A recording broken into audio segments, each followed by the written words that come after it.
Oke. Oke. Jadi sebelum saya mulai, sambil menunggu teman-teman, tadi kita sudah melihat video. Kenapa video itu Ibu tampilkan? Harapannya supaya kalian ada sedikit bayangan bahwa apa yang akan kita bahas pada hari ini. Jadi sebelumnya Ibu mau ada perkenalan terlebih dahulu ya. Ini jangan ditutup videonya, dibuka aja biar kita lihat wajah-wajah. Memang wajah-wajah baru ya, Ibu jarang sekali melihat kalian.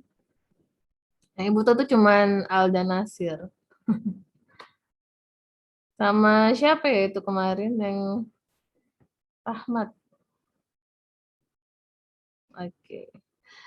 Ketua himanya sudah ada ya di bio kewirausahaan.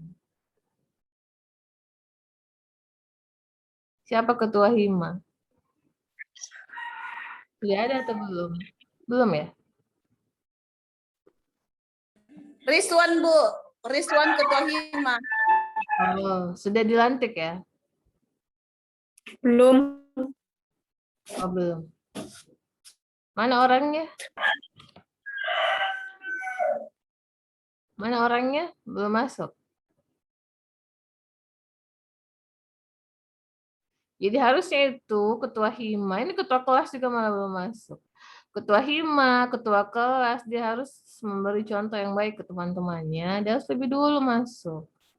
Kita sudah jam 1:16 ya. Saya mulai saja.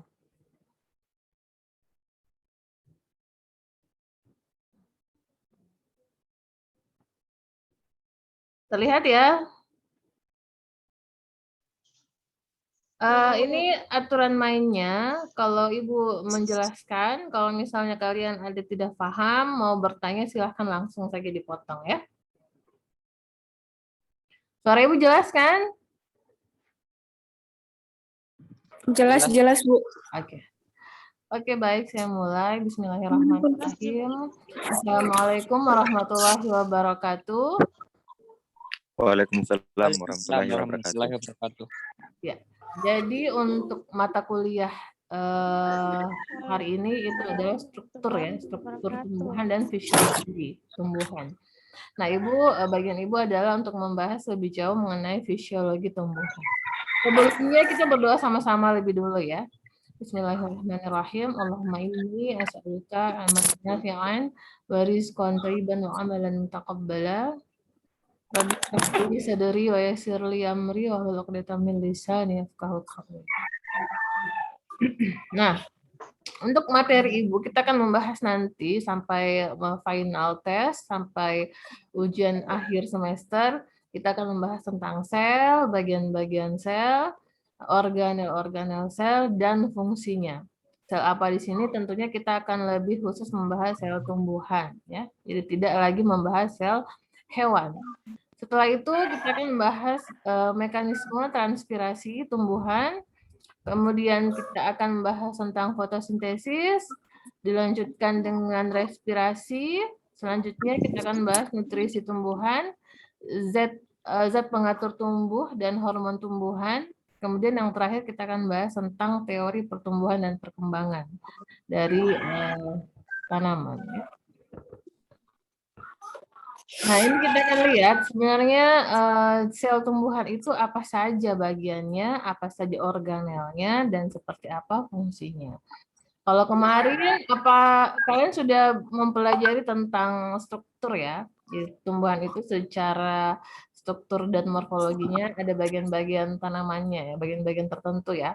Ada akar, ada batang, daun, dan bunga, ya kan? Nah, di setiap bagian itu, setiap organ dari tanaman itu ada strukturnya lagi, ya kan? Nah, sekarang kita akan bahas lebih jauh, lebih dalam, lebih ke dalam lagi di bagian penyusun tanaman yang terkecil. Ya. Jadi kalau kemarin misalnya kalian mempelajari akar itu ada apanya? Ada coba sebutkan satu orang, coba sebutkan struktur akar seperti apa sih? Apa saja ya? Bagian-bagian dari akar. Siapa yang bisa? Ayo. Ibu lebih senang kalau kita interaktif ya. Semuanya aktif. Respon aja kalau Ibu kasih pertanyaan.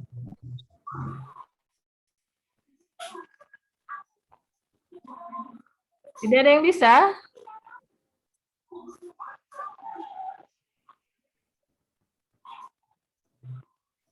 Tidak ada yang bisa menyebutkan struktur dari akar tanaman? Ibu tunjuk ya, coba Sukma.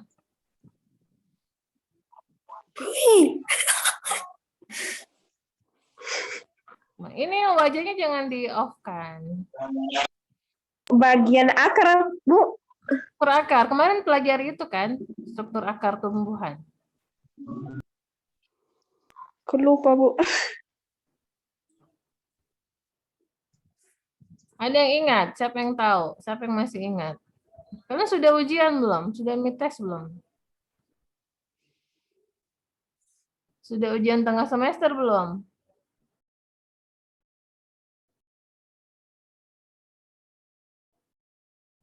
Halo? Ya, Bu. Sudah ujian? Sudah mid-test? Sudah. Sudah. Nah, coba disebutkan itu kemarin struktur akar apa yang dipelajari kemarin sama Pak Suharman? Apa yang kalian ingat? Struktur luar akar sama struktur dalam akar. Nah, coba struktur akar. Coba sebutkan apa saja strukturnya akar itu, bagian-bagiannya akar. Apa saja.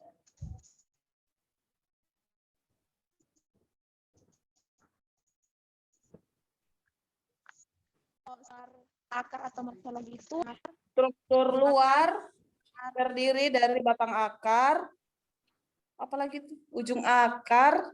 ujung akar, tudung akar, rambut akar. Kalau akar dalam terdiri dari apa itu? Epidermis, endodermis. Itu juga ingat, Bu. Sama silinder pusat. Korteks, silinder pusat, endodermis. Oke. Oke ya. Jadi kalian memahami bahwa akar itu sendiri penyusunnya ada banyak ya. Jadi di organ akar itu sendiri secara struktur dia banyak bagian-bagiannya, ya kan? Bagian-bagian terkecilnya. Nah, ini kita mau lihat lagi, misalnya bagian korteks, bagian korteks dari akar. Apa penyusun terkecil dari korteks itu sendiri? Ya kan? Itu yang kita mau lihat. Jadi organ akar yang nampak secara kasat mata itu sebenarnya di dalamnya itu tersusun oleh bagian-bagian yang paling kecil. Nah, bagian terkecil yang menyusun tanaman itu kita sebut dia sebagai apa? Kita sebut dia dengan sel ya. Kita sebut sel. Jadi sel itu tidak terlihat secara kasat mata. Nanti dia bisa kita lihat kalau kita belah akar itu, kita belah penampang akar itu secara melintang, baru kita akan melihat bahwa ternyata di dalam akar itu disusun oleh beberapa sel. Gitu ya. Nah ini. Sel tumbuhan itu memiliki ukuran dan bentuk yang bervariasi. Jadi bentuknya tidak tetap. Umumnya dia ukurannya mikroskopis, artinya hanya dapat dilihat di bawah mikroskop. Dia tidak bisa dengan mata telanjang, saking kecilnya. Ya. Jadi sebenarnya bukan cuma tumbuhan ya yang tersusun oleh bagian terkecil atau disusun oleh sel. Semua makhluk hidup itu disusun oleh sel. Kecuali mungkin ada makhluk hidup yang tingkat rendah, misalnya makhluk hidup bersel satu kayak bakteri, misalnya virus, itu memang dia hanya tersusun oleh satu sel. Tapi kalau makhluk hidup tingkat tinggi seperti tumbuhan, hewan, manusia, itu penyusunnya lebih dari satu sel, ya, multiseluler. Sama dengan benda juga, benda padat misalnya atau benda cair itu sebenarnya tersusun oleh bagian-bagian terkecil. Ada unit-unit kecil yang bergabung menjadi satu, kemudian menjadi benda yang bisa dilihat secara kasat mata. Kalau di benda kita kenal dengan istilah atom, ya, gabungan atom menjadi molekul. Gitu. Kalau di makhluk hidup, penyusun terkecilnya adalah sel. Gabungan sel yang memiliki fungsi yang sama akan membentuk apa? Jaringan, ya. Nah, hari ini kita kan pelajari lebih jauh bagaimana itu sel. Kenapa kita mempelajari sel? Karena nanti kita akan melihat aktivitas apa saja yang terjadi dalam sel itu. Jadi sel itu dia kecil sekali, tapi sebenarnya ada aktivitas yang terjadi di dalamnya. Nah, selain itu di sel itu sendiri ada bagian-bagiannya lagi. Ada organel-organelnya lagi yang fungsinya semuanya berbeda-beda. Jadi kalian lihat ya. Ini meskipun sel merupakan unit terkecil, namun di dalamnya masih terdapat bagian yang lebih kecil lagi dan berperan dalam melakukan aktivitas hidup sel itu sendiri. Atau kita sebut organel. Ya, itu tadi dijelaskan. Jadi sel itu kecil, tapi di dalamnya ada lagi bagian-bagiannya. Kita lihat ya apa saja bagian-bagiannya. Ini kita bahas dulu tentang ciri dari sel tumbuhan. Jadi ada perbedaan yang mendasar antara sel tumbuhan dengan sel yang menyusun hewan. Ya, kalian pernah pelajari sel sebelumnya di mata kuliah yang lain? Masih? Siapa yang tahu? Pernah ya? Oke. Siapa yang tahu apa perbedaan mendasar bagian organel, bagian sel atau organel sel pada sel tumbuhan dengan sel hewan? Apa perbedaan mendasarnya? Ada yang tahu?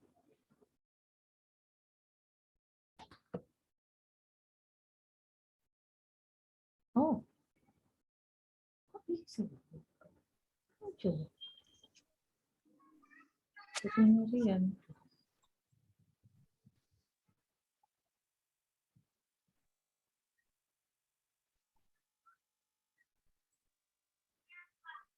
Ada yang bisa jawab enggak?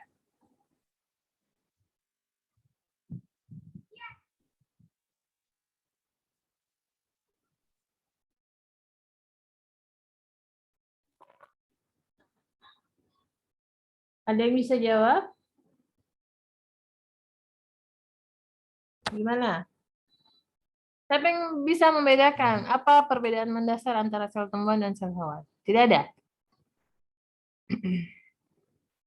Ada yang bisa ya? Lupa, Ibu. Lupa. Kalau sel hewan kayaknya Bu, enggak ada dinding selnya. Ya, betul. Apanya lagi? Itu juga aku tahu. Oke. Oke ya. Jadi ciri sel tumbuhan yang tidak ada di sel hewan ya ini semua nih.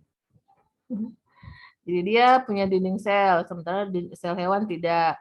Dia memiliki plastida, sementara di sel hewan tidak ada. Vakuola di sel tumbuhan itu besar, vakuola di sel hewan itu ada tapi kecil. Kemudian ukuran nukleusnya itu lebih kecil dibandingkan vakuola. Nah, iya, karena vakuola paling besar. Bentuk selnya tetap karena ada dinding sel ya. Sementara bentuk sel dari sel hewan itu tidak tetap, dia bisa berubah-berubah karena tidak ada dinding selnya. Kemudian penyimpanan energinya dalam bentuk pati atau karbohidrat. Kalau di sel hewan bisa dalam bentuk lemak, protein, dan lain sebagainya. Ini ya perbedaannya mendasar. Nah, sekarang kita lihat fungsi sel di dalam tumbuhan itu apa saja. Nah, sel itu dia yang mengatur sebenarnya. Dia yang mengatur semua aktivitas tumbuhan. Jadi dia kecil sekali.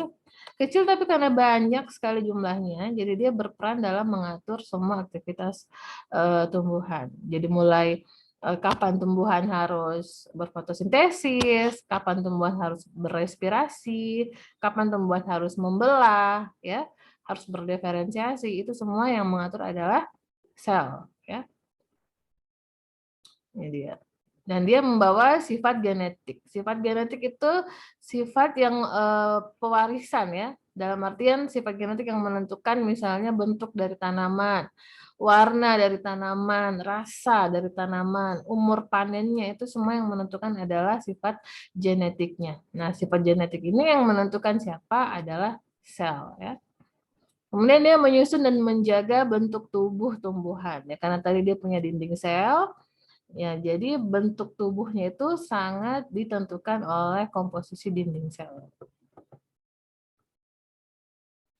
Nah, sekarang kita lihat secara umum struktur sel terbagi atas sel itu ada sel eukariotik dan ada yang prokariotik ya. Tapi kalau di tumbuhan itu semuanya hampir rata-rata tergolong sel eukariotik atau dia memiliki membran dinding sel ya. Ini sitoplasma dan nukleoplasmanya itu terpisah. Jadi antara sitoplasma itu cairan ya, cairan di dalam sel, dan jangankan dengan nukleoplasmanya, dengan organel lainnya juga dia terpisah. Bahan gennya atau kromosomnya atau pembawa sifat genetiknya itu ada di dalam inti sel ya. Kemudian dia memiliki organel, organelnya ada banyak nih. Ada badan Golgi, ada mitokondria, ada retikulum endoplasma, ada ribosom, dan ada kloroplas. Nanti kita akan bahas lebih jauh. Nah, ini kira-kira kalau saya tanya, kalian sudah bisa menyebutkan nama bagian ini tidak? Nomor 1, ada yang bisa menyebutkan apa ini nomor 1? Ada yang bisa? Enggak ada ya? Dinding sel, Ibu. Dinding sel. Nomor 2 apa?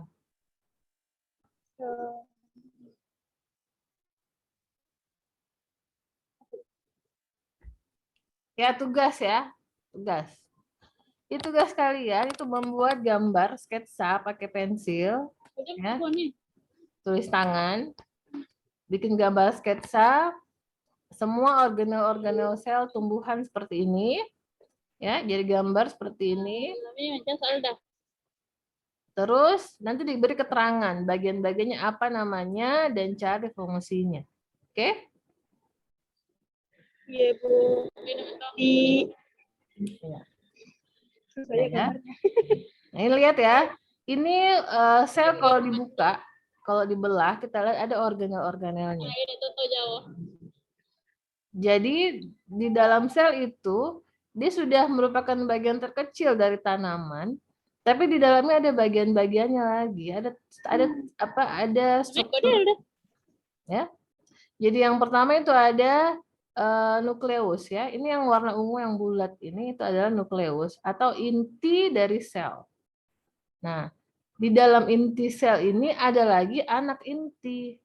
Ini, anak inti atau nukleolus.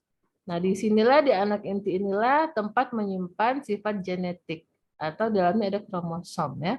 Kromosom, di dalam kromosom itu ada DNA kan. Nah, kalau kalian misalnya sekarang kan yang lagi viral, yang lagi banyak dibicarakan di media itu tentang PCR test atau swab test untuk mengidentifikasi keberadaan virus corona ya di tubuh manusia. Nah, itu kan itu di PCR test itu mereka memanfaatkan DNA. DNA ya. Nah, DNA itu di mana diambilnya? Itu di dalam sel. Di dalam sel di mana itu DNA? Di dalam anak inti sel.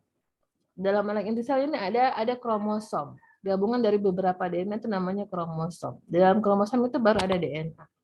Jadi sangat dalam tempatnya mengambil itu DNA. Nah, di manusia juga ada. Dan posisinya sama. Dia ada di anak inti sel. Ya. Kemudian setelah inti sel, di dalam anak inti ini kan tadi ada kromosom ya. Kemudian di luar anak inti itu ada ribosom. Oke, ada ribosom dia berupa butiran-butiran yang mengandung protein. Nah, ribosom ini kemudian dikeluarkan melalui lubang-lubang yang ada di inti sel, kemudian dilepaskan ke sitoplasma, ke seluruh cairan yang ada di dalam sel ini. Selain itu ada yang mengambang, ada yang melayang-layang, dan juga ada yang menempel pada retikulum endoplasma. Jadi di dekat sel ini yang mengelilingi, di dekat inti sel ini yang mengelilingi namanya retikulum endoplasma. Kita singkat RE ya. RE yang di dekat inti sel ini itu ditempeli dengan ribosom sehingga permukaannya menjadi kasar. Jadi kita kasih nama REK. Retikulum endoplasma kasar. Kemudian yang posisinya agak berjauhan dari inti sel itu biasanya tidak ditempeli oleh ribosom. Jadi dia permukaannya halus. Jadi kita kasih nama dia REH. Retikulum endoplasma halus, ya. Setelah itu ada badan Golgi. Ini yang kayak spiral ini seperti kulit yang terlipat-lipat. Ini namanya badan Golgi. Di sini dia merupakan pabrik ya, pabrik penghasil makanan. Jadi ribosom yang tadinya keluar itu mensintesa protein, kemudian hasil sintesa proteinnya itu dimasukkan ke badan Golgi. Di sini bagian ada bulat-bulatan kecil di sekitar badan Golgi. Itu ada namanya cistrans, itu dia yang menangkap protein kemudian masuk ke badan Golgi, diolah untuk nanti menjadi protein kompleks. Kemudian dari RE halus ini nanti dia akan keluar sejenis lemak, kemudian masuk ke badan Golgi, nanti akan diolah menjadi lemak kompleks ya. Oke, kemudian di sini ada mitokondria ya. Ini seperti kapsul bentuknya, di dalamnya ada spiral-spiral, itu namanya mitokondria. Nanti kita lihat lagi lah bagian-bagiannya apa. Setelah itu ada plastida. Ya, dalam plastida ini dia biasanya berwarna hijau kalau dia plastida dari kelompok chloroplast. Itu di dalamnya ada bagian-bagiannya lagi. Dan yang paling besar ini ada vakuola.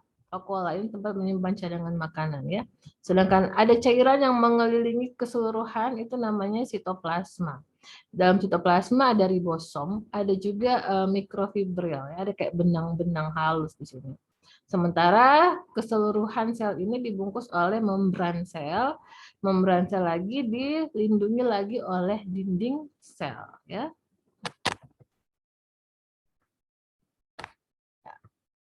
Nah, ini tadi bagian-bagiannya. Oke.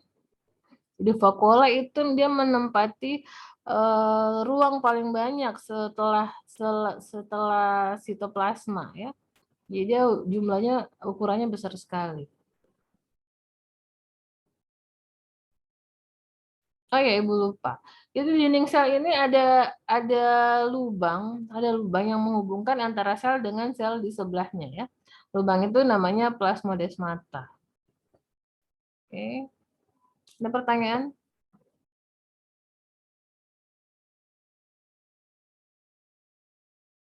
Nah ini bagian-bagian dari sel. Ada pertanyaan sampai di sini? Nah ada ya.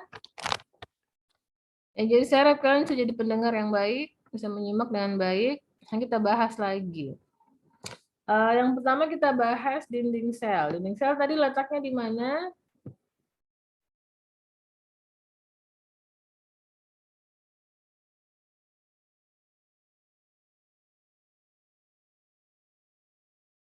Dinding sel ada di bagian terluar ya dari sel ya. Ya, Bu. Oke. Nah, dinding sel itu disusun oleh selulosa. Bisa selulosa, bisa hemiselulosa, bisa pektin, dan beberapa senyawa lainnya. Nah, selulosa ini yang menyebabkan dinding sel itu keras, ya, keras sehingga bentuknya tidak berubah-berubah. Jadi selulosa inilah yang menyebabkan tanaman itu keras gitu. Kalau kita bisa lihat kayu kan, kayu dari tanaman itu biasanya teksturnya, strukturnya keras kan, dia tidak bisa berubah bentuk. Dia sulit untuk berubah bentuk, kecuali dia membesar gitu kan. Dia butuh proses. Ini yang menyebabkan tanaman itu dia hanya bisa bergerak secara pasif. Bergerak pasif dalam artian kalau semua bagian di dalamnya itu bergerak, dalam hal ini dia tumbuh atau berkembang ya. Kalau dia tidak bisa bergerak seperti misalnya binatang atau hewan. Hewan yang bisa bergerak misalnya pindah tempat, itu kan bisa berlari-lari karena dia penyusun selnya itu tidak ada selulosanya, tidak memiliki dinding sel yang berbahan selulosa sehingga lentur gitu. Sedangkan tanaman itu ada dinding selnya yang terbuat dari selulosa sehingga tanaman itu kaku, tidak bisa bergerak gitu kan. Oke.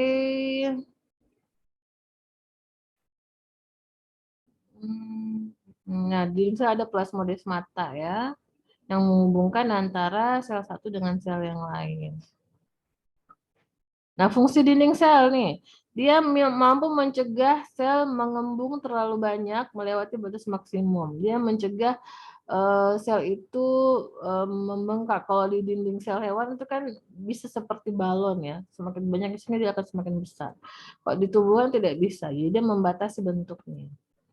Dan fungsi lagi yang kedua dia sebagai tempat untuk sebagai alat transportasi ya, karena berbagai jenis zat yang dibutuhkan sel akan keluar masuk melalui dinding sel itu. Paham ya? Nah ini kita lihat. Ini adalah gambar dinding sel secara lebih dalam lagi. Kita lihat penyusunnya ya. Nah, ini sekilas ini ada 3 lapisan. Di dinding sel itu ada 3 lapisan. Ada lapisan lamela tengah, ada lapisan dinding sel primer, dan ada membran plasma. Ya. Jadi yang di dinding sel ini penyusunnya ada pektin yang seperti benang-benang ini, kemudian ada hemiselulosa. Ya. Nah, ini si membran plasma ini terbuat dari protein dan lemak. Ya, jadi ada 3 lapis.